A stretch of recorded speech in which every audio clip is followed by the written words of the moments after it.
কোনোবা এগৰাকী সাংবাদিকে নিউজ কৰি আছে বা ৰমাকান্ত দেউৰীৰ দুৰ্নীতিৰ ওপৰত কথা কৈছে, ৰাইজৰ ওপৰত কৰি থকা শোষণৰ বিৰুদ্ধে নিউজ কৰাৰ কাৰণে তেওঁৰ পত্নীক ধুবুৰীত ট্ৰান্সফাৰ কৰাব। তাৰমানে মৰিগাঁৱৰ ৰাইজে এইটো স্পষ্ট যে আগন্তুক সময়ত ৰমাকান্ত দেউৰী পাৱাৰত আহিলে কিবাকে যদি ৰমাকান্তৰ বিষয়েও কয়, তেওঁৰ পত্নী পুত্ৰ পৰিয়ালৰ কিন্তু সমস্যা হ'ব। এইটো কিন্তু বহুত বিভৎস। তাৰমানে হিটলাৰী শাসন চলোৱাৰ কিবা কৌশল ৰচনা কৰিছে নেকি ৰমাকান্ত দেউৰীয়ে? এইটো মোৰ বিচাৰ্য বিষয়। আৰু এই গোটেই কথাখিনিত ৰমাকান্তৰ ওপৰত কি ব্যৱস্থা ল'ব ৰাইজে এতিয়া? মই মৰিগাঁৱৰ ৰাইজৰ পৰা এটা পৰামৰ্শ বিচাৰিছো যে ৰমাকান্ত দেউৰী এগেইনষ্টত কথা কম নে মনে মনে থাকিম। কথাটো এনেকুৱা যে মোলৈ চৌকজ নটিচ আহিছে আকৌ। কিয়?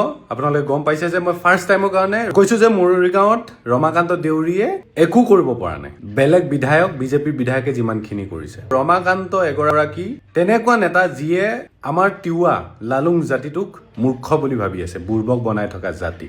অৰ্থাৎ মই এইটো কৈছো যে পৰৱৰ্তী সময়ত যদি ৰমাকান্ত দেউৰীও জিকে, তেনেহলে শুবলৈ তেওঁক শান্তি নিদিওঁ। গতিকে তেনেকুৱা ব্যৱস্থা বা শাস্তি দিবলৈ এতিয়াই তেওঁ পাৱাৰ লগাইছে, খটুৱাইছে মোৰ ওপৰত। উৎপল কুমাৰ নাথ নামৰ এগৰাকী বিজেপিৰে কৰ্মী আছিলে, ৰাজহুৱা সভাত কৈছে দেই, তেওঁৰ পত্নীক হেনো ধুবুৰীলৈকে ট্ৰান্সফাৰ কৰাব।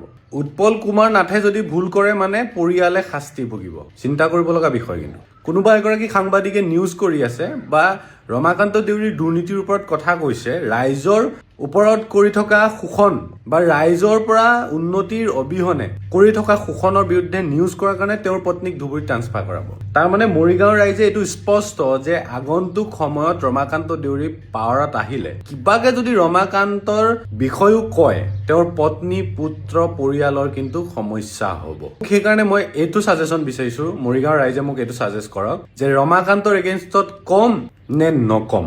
যদি নকওঁ, কিয় নকওঁ? যদি কম, কিয় কম?